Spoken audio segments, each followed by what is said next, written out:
Thanks for joining us on the Page One podcast. I'm your host, Luke Peters, CEO of Newer Appliances. And in this episode, you're going to learn from entrepreneur Helen Thomas on how to properly launch a product into the market with massive success. It's going to be a great episode, and we're really going to just focus on that product launch process, go step by step. Before we get started with Helen, just a quick announcement here. We really need your help if you're a vacation homeowner.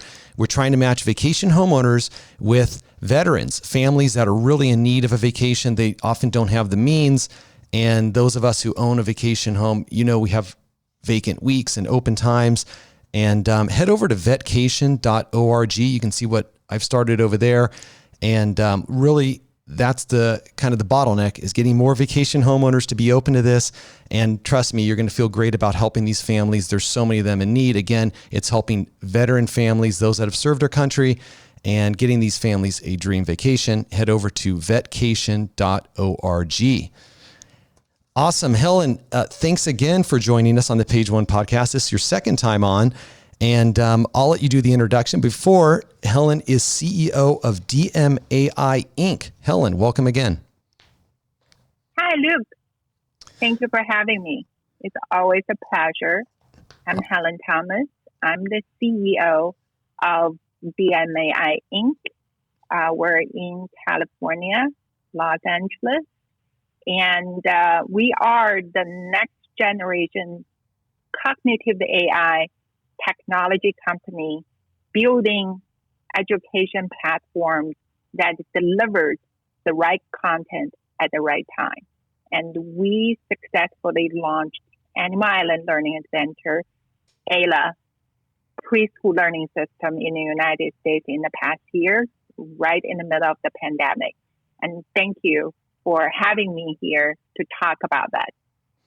Thanks, Helen. And so just for the audience, let's talk a little bit about this product. So this is and I'm probably going to make a few mistakes here, Helen, but I'll describe it and then you can correct me. So it's like a tablet type of product. Again, this is cognitive AI.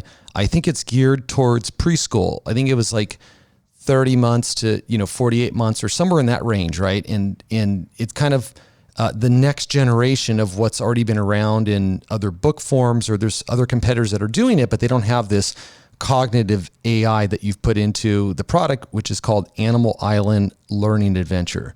Did I get most of it right there? You got most of it right. It actually starts from the 12 months for the early exposure. In a sit and play broadcast mode, a child can be exposed to sing-along, storybooks, letters, colors, shapes, numbers, all the fundamentals for preschool. What we've discovered is really that, by the time children get on electronic devices, they haven't really developed that attention span or the capability for information processing. So get them on early on this learning journey with Animal Island Learning Adventure is really to build a foundation for them over time. And believe it or not, we're both parents too. But a lot of us don't have the time to curate the content, the right content. And even we have all the books and the digital and the printed content, we just don't keep track of what we've taught the children, what we haven't. So this is really where artificial intelligence, cognitive AI could help as a technology, but more like a resources, right? It would deliver the right content at the right time and help keep track of the progress for those precious years for a child to be ready for kindergarten.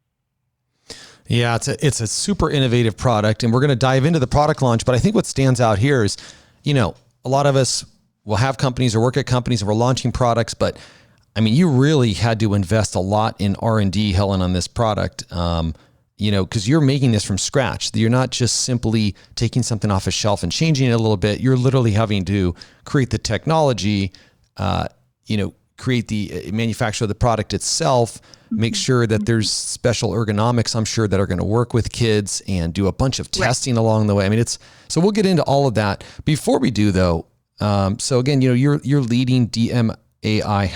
What can you tell us about how many staff or the reach of the company, or any details about the size of the company, just so the audience can understand? Well, we're a global company. The company was founded back in 2017. I joined the company in 2019 as the chief of staff and the CMO. We have close to 500 people, and a lot of our staff are really in the R&D and the research, and we have many products in the pipeline. We chose to launch this unique product. I at the beginning of the pandemic had no idea COVID would hit the world so hard. But I'm so glad we did it. We did it in a very short period of time. It was a lot of investment, and we can talk about that more, as you said later. But really, the scope of the company is full general AI research and development, and product engineering, manufacturing, supply chain, sales, marketing, the holistic of it as a business. Yeah, you guys cover everything. And wow, what a responsibility leading 500 people, joining a CMO and then working your way quickly up to CEO. So congrats on that, Helen. So let's talk about pre-launch. So, there's so much to talk about, but I'll zero it in, to a couple questions here. Of course, there was a lot of work done pre-launch with R&D and everything, but, before this product hit the market, what were you focused on, from a marketing perspective, from a product launch perspective? Well, you and I spoke just about a year ago, and that was when we were getting ready to launch the first product. When I joined the company, in the middle of, actually at the beginning of 2019, I joined the company in March 2019. The company had multiple lines of research groups, and I looked at everything that the company has been working on, from, the early childhood learning development to K-12, to healthcare, senior care, to robotics. My job was really to develop a go-to-market strategy so that we can commercialize all the R&D efforts and develop a line of products that would solve real-world problems and eventually, grow the business to profitability. So it was quite a lot to digest and to formulate a strategy.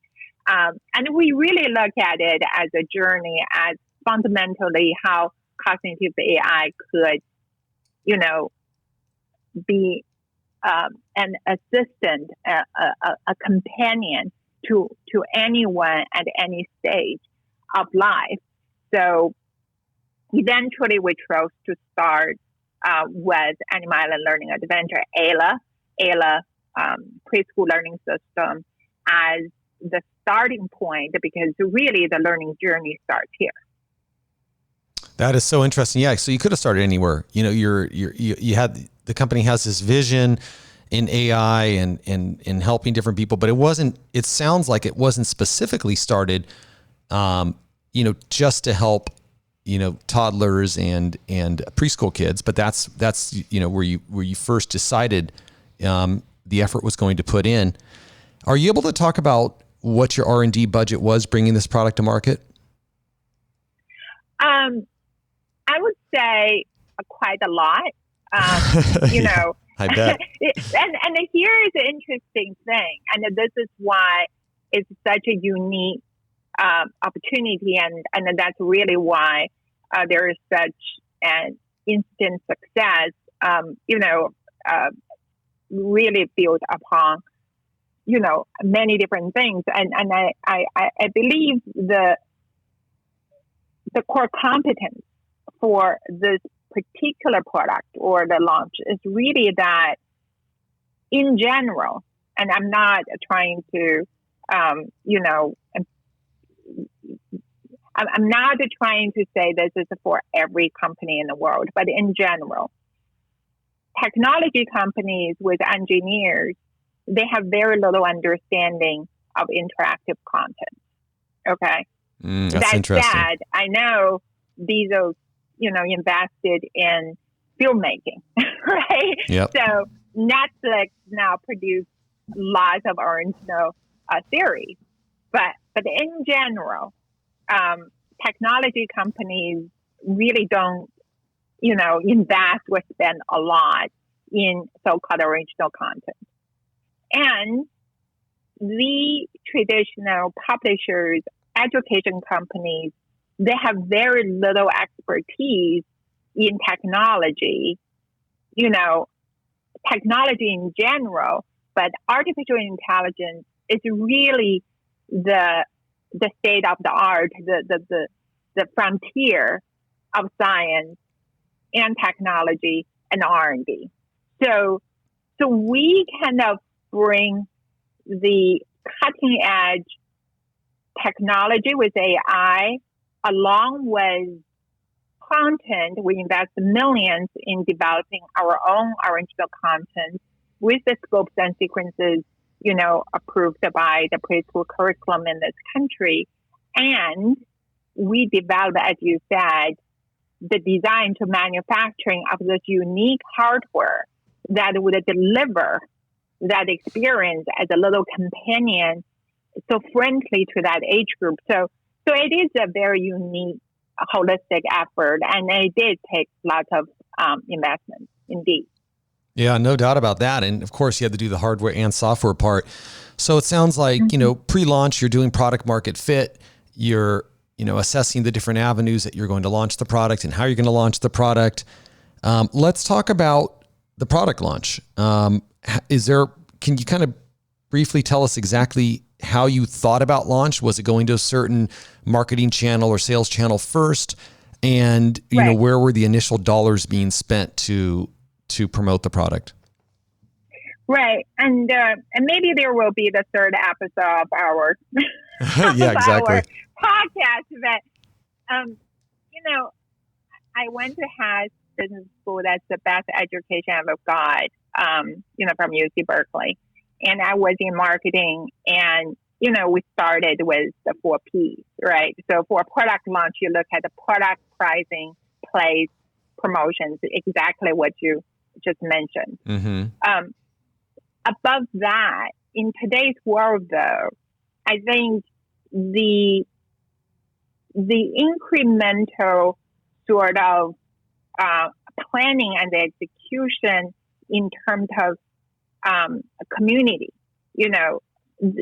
if you don't build that initial community, it's like your product doesn't have the roots in the market.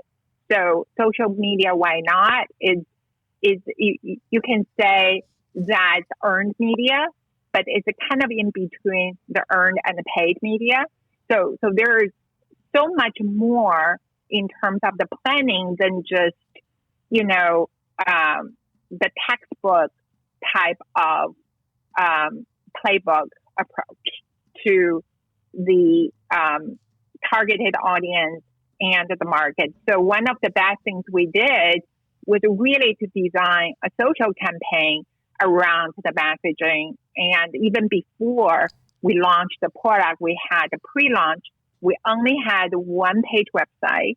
We had a campaign so-called America's Got Baby, just to get engaged with parents who have 1-year-olds and how they engage and how they showcase their own children. And we selected one family from Tennessee, and they've been our product spokesperson, our TV commercial, our infomercial ever since. So I think a big part of the launch is really understand what problem to solve and how to communicate that problem and build that community early on. I just really want to emphasize that. And I know you have all the detailed questions about each aspect of the campaign, but I do want to just mention what you just said up front. Yeah, no, I think that's better. Just in my company, we use a lot of influencer marketing and we think of it in the same way. And we probably didn't have the same budget, as big a budget as you're working on. And we're launching more products, so we can't have that huge, highly focused budget on one product. But building community is essential, and you use the right words, the earned media versus paid media. And it sounds a lot like earned media. So let's dig in there a little bit more. Is that kind of going into, was Facebook like the preferred platform then for that social media launch? Right. So Facebook is a big part of our paid media, to be honest. I mean, this is really where you clearly have a dashboard on daily basis, right? Where the traffic came from and how the traffic, behaved, meaning the duration, how long they stay, the bounce rate, right? And the retargeting aspect of it. So Facebook, as one of the biggest paid media platform, has a lot to do with the social media and the earned media. And I just have to say that even though we have up to only 6,000 of fans on Facebook, but Facebook is really where lots of the conversations happen from the beginning. We now have, close to 50,000 users, mostly in the United States, but actually all over the world. But it all started with Instagram, Facebook campaign with America's Got Baby, and the ongoing, consistent, paid, earned social media effort throughout the whole year of product launch. So the success is really about the consistency and the persistent approach, not on and off. Especially, I think, Luke, when you say lots of people don't have the budget, my best advice to them is try to have a stable, constant social earned media approach to support a consistent spending on the paid media. The on and off doesn't really work because all the algorithms take time. Yeah. All the algorithms have to learn from what works, what doesn't work. So if you turn it on and off, it's like you lose all the learning that you had. So you have to start from scratch again. Yeah, no, that's 100%. And in Facebook, I can see how that connects. And I'm assuming that, if your marketing team developed a persona, and I'm just going out on a limb here, but I'm assuming it's like a 25-year-old to 40-year-old female and then of course you could really target that group well on Facebook. But at the same time, a lot of moms may only be buying this product once, and so was another part of the strategy now, but on the flip side, moms talk to moms, right? And they've got a lot of friends in their friend circle. So was there also any type of marketing post-sale or to kind of pick up those additional references or referrals, to the purchases, friends or her friends? So there are three personas. I just want to add to that. Yep. It's a mom, but also the dad, even though the click rate on male or the father figure is a lower percentage, but they turn to make decisions faster because I think that they are more open to technology. Well, but we don't like shopping. So if we click on something, it's like we're going to buy or not buy. That's really quick. We're not going to look around very much. But we like you. We like you. We do think you are. We help out a little bit because we're a higher bracket. We're not like $10-$20 purchases. We're like $200 purchases. So I think that has something to do with that process. The third category, though, is really where I think DMAI AILA kind of went over. The supportive group is the grandparents, the aunts and uncles, the caregivers around that child, more of a gift giving.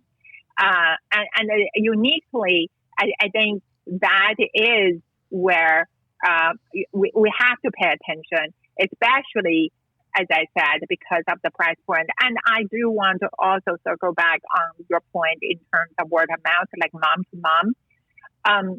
Unfortunately, because of the COVID and the isolation or lockdown, we didn't benefit from that word of mouth. You know, in the old days, you have playdates. So whatever your child has, the others would see. Or at least you tell the difference whether this child has AILA versus the others. This just kicked in recently with, vaccination and the more of a relaxed restriction, social life for American families, right? So we didn't benefit from the word of mouth in the first 12 months, but we are counting on it in the next 12 months for sure. That's really interesting on that third persona. I didn't think about that, but obviously you did the research, and you got the grandparents and the aunts, uncles, and gift giving, and first birthday, second birthday.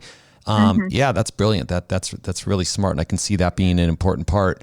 What types of, so you have so many, you guys are obviously, oh, by the way, I forgot to ask this part. With this paid advertising, are you directing back to your own D2C site? You directing to Amazon? You directing to other channel partners? Kind of where's the, proportion of sales and best final sale happening? This is a very, very good question. There are three parts. One is the ongoing campaign, the digital campaign, we call it, Google AdWords and Facebook and linear TV. They all point to animaisland.us. That's our website. For any of you hearing this, take a look, check it out. I know everybody has a family, have babies. Why not, right? Animaisland.us. That's where we drive the traffic towards.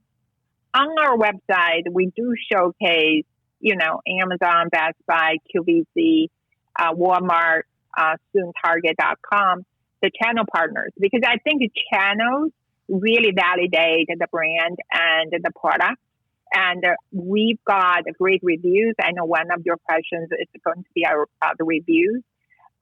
So I think having one place to go and understand how that traffic come and how they stay and I have my daily digital marketing meeting first thing in the morning, 8:00. It's been for the past 12 months. It's going to be for the next 24 months. Why? Because you really have to have a comprehension of data, right? There's so much data, but if there's not sort of a clear understanding of the KPI and a long-term view from the top of the funnel to the bottom of the funnel and to drive the whole success of it over time, then, the efficiency is not going to be there. Yeah. And what's so interesting is your channels are similar to ours at New Air. So in a lot of people listening, by the way, right? The world's different. It was first, everybody's just direct to consumer. Then Amazon came, and then it was, wow, why am I even doing this? I'll just only sell on Amazon. Then it was kind of like, whoa, I better own my customers. So let me figure out how to do the direct to consumer again. And now there's all these other channel partners that are so strong, the Home Depots and Targets and Walmarts and everybody else. Right. So there's this huge ecosystem, but, how did you decide on, we're talking about the performance marketing part now, the paid advertising. How did you decide on an acceptable ROI or ROAS or whatever KPI you used? And the reason is because some of these customers may prefer to buy on Amazon. So you're going to educate them on your site. They'll go buy on Amazon. You'll educate them on your site. They'll go buy on Target. And you really can't get full attribution, obviously, once they leave the site and go to one of those partner sites, but it's still good for the business. How did you think about attribution? How do you think about, getting what ROAS or ROI is acceptable? That's a great question. That deserves another day of discussion. Probably. I'll give you a okay, hold on. You only have 7 words. I'm just kidding. But that's really today's world of, CMO and CEO world is understanding that so-called customer acquisition cost, right? Yep. So that's the bottom line. I think I'm leading the company, including product engineers, to understand what that is, the customer acquisition cost. Because ultimately, if as a whole company across all channels, with all the spending, right, if we cannot effectively acquire those customers and eventually drive down that average cost, then the business is not viable. So I think these channels that have captured audience is really the low-hanging fruit. Those are the channels you really have to capture at the beginning, along with your own website or Indiegogo and whatever. I'm just talking about it in the broadest sense. Why? Because there's no way for me to get as much traffic to my website as Amazon. So day one, we made that decision that we have to support Amazon. We need to learn from Amazon. We spend, marketing dollars on Amazon. At the same time, we identified those niche channels that also has the so-called captured audience. For us, is Bye Bye Baby. It's like, Bye Bye Baby is a national chain. They are very, very focused on the, the early, the younger children. It's not Toys R Us per se. It's more like a Babies R Us in the old days, right? And we know that in those channels, you tell the right story, you get that conversion. And the other part, as I said, there's a third audience, which are the grandparents, especially the grandmothers in the first year. So we were on QVC. On QVC, what we've got is also captured audience of mostly grandmothers.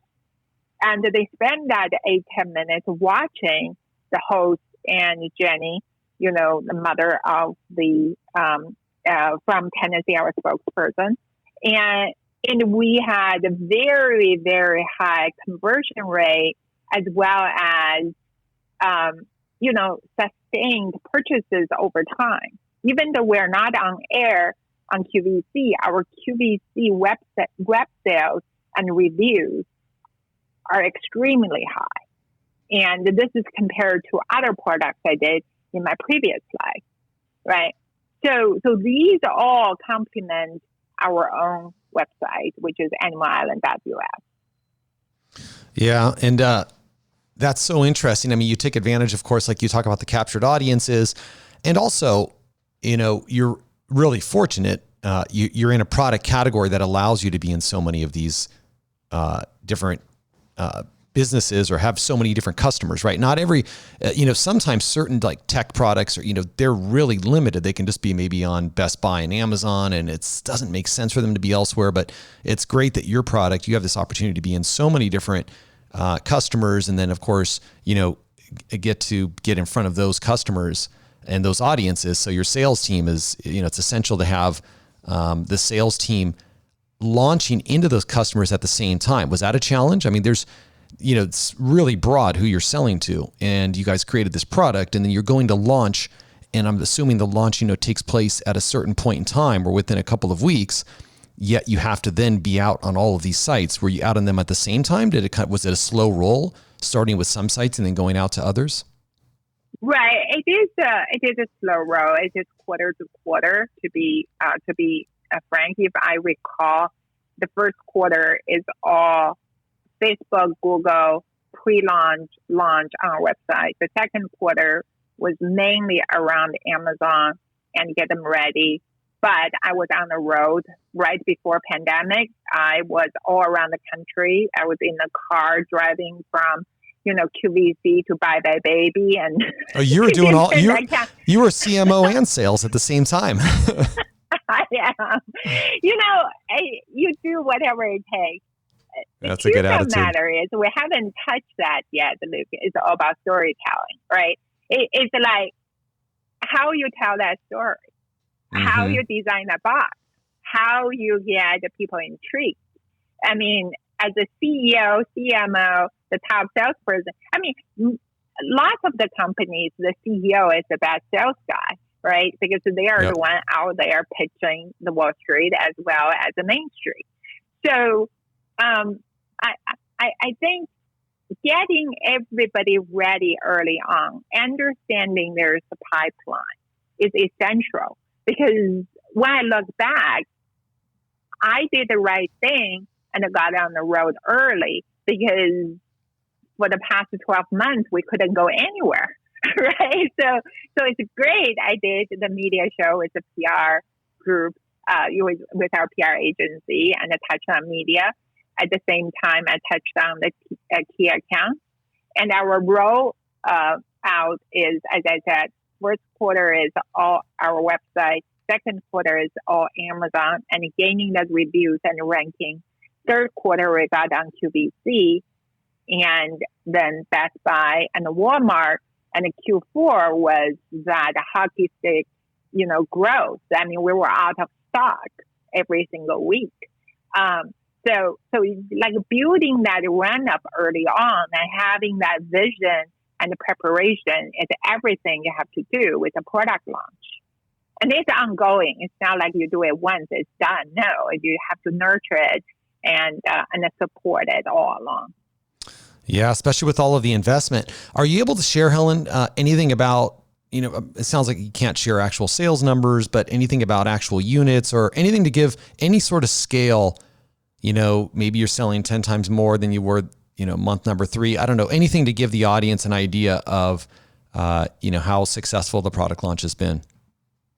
Yeah. So in the past 12 months for a product that's very niche, meaning that only for that 1 to 3 year old, right?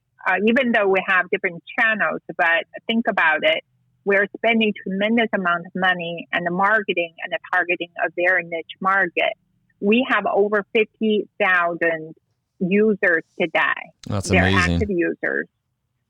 It is compared to a lot of things I did before. And the stickiness and how happy they are, how much reviews we got, and the effectiveness of the product for that period of time for the children to learn the fundamentals in terms of their vocabulary is just better. They have better manners. They say hello, they say goodbye. They have longer attention span. They can sit there and absorb and read the story early on. The benefit out of this product launch is far beyond the number of users, to be honest. I'm very, very encouraged by, and I can tell you stories for another 8 hours, user stories, right? Yep. What I'm trying to say is it's a problem to solve, and really is the effectiveness of the product. And our product has a free update, right? We used to have almost weekly updates on our content and software. And then we had to have like monthly updates on our parent app and the device. And now we're getting to the quarterly updates. So the product has got better and better. Some major milestones will happen this year.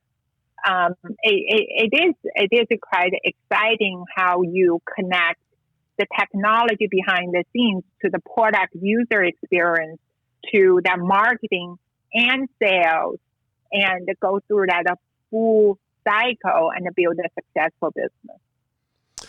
Wow. I mean, there's so much in there to unpack, and I can tell you're passionate about it. And so we can't dive into all of those details, but just finishing up here on product launch, 50,000 users, by the way, congratulations on that. And, I did a little bit of research before the interview, just to see how far, you've come with the product, and you guys really do have outstanding reviews.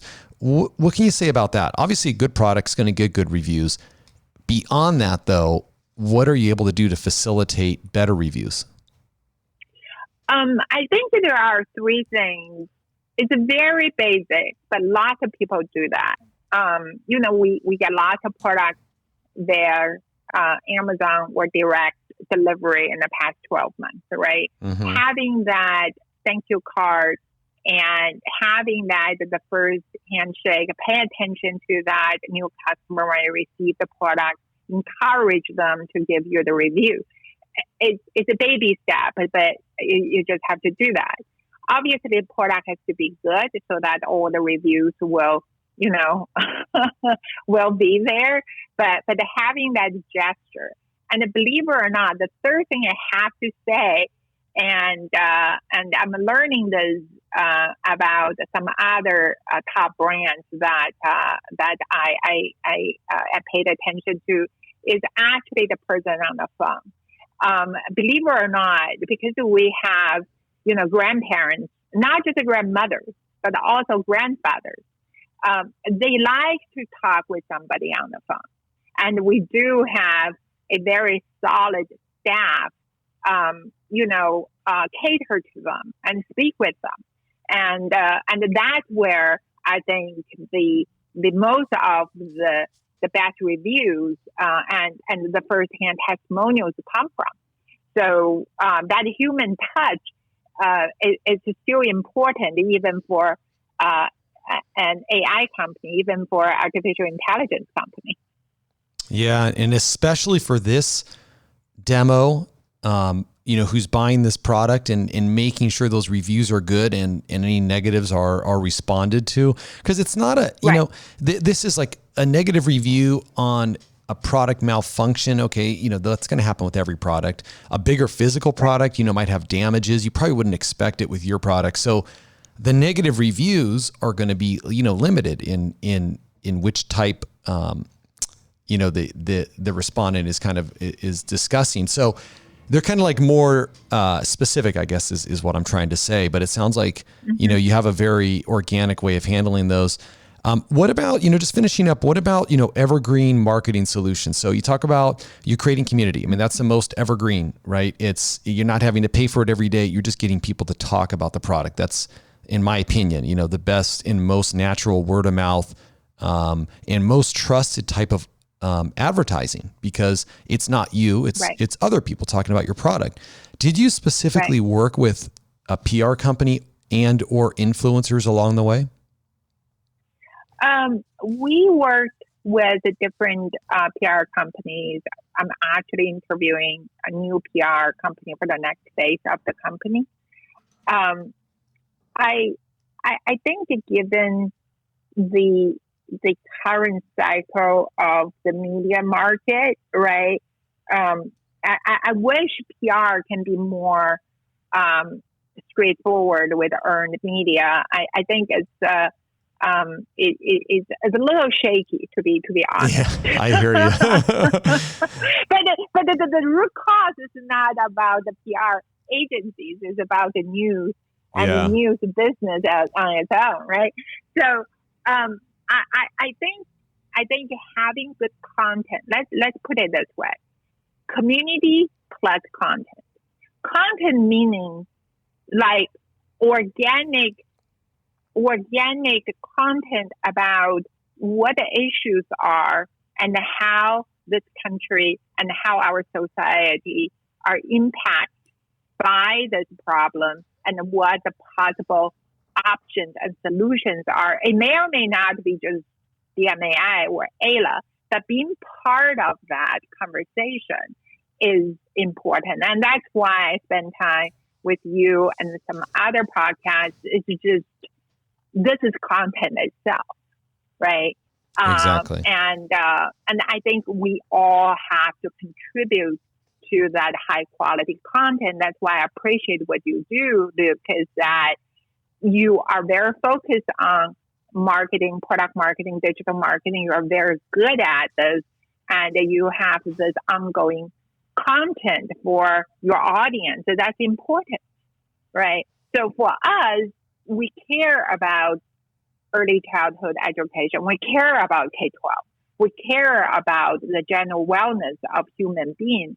Our mission is to lift humanity. How do we do that? We need to be part of that conversation and create that content. Well, that's a great vision to have. And thanks for the compliment. I appreciate that, Helen. And on that note, why don't we kind of wrap it up with the last question and hopefully something tangible that the audience can take from this. But what was the most important thing that you learned from this product launch, that you want to share with other CMOs or other CEOs? Things can happen really fast. I think having that playbook and really do well with not just the fundamentals as a marketer, but also paying attention to the content, to the community, right? And being part of that conversation is very, very important, a journey for us now. I think it's a very exciting time. And one thing I would share is dream big and execute, day by day. You will get there. I mean, who would have thought we'd have 50,000 users in 12 months? I would not have thought of that. And that's very rewarding. Well, that's a great way to end it. Have a playbook, dream big, and execute. I love that. Have fun, but you've got to execute at the same time. Said like a CEO, actually. So I like that way of finishing up here, Helen. Thanks again for joining us on the Page One podcast. How can listeners, learn more about you and the product? Well, come to animalisland.us, and it's all about the mission and the vision of the company. And thank you so much, Luke. I hope that we'll have another conversation maybe in the next 12 months. Looking forward to it, Helen. So again, listeners, check out Animal Island, and we'll have this in our show notes. And really hope everybody enjoyed the interview. Truly appreciate your reviews on iTunes, and hope you join us for the next interview.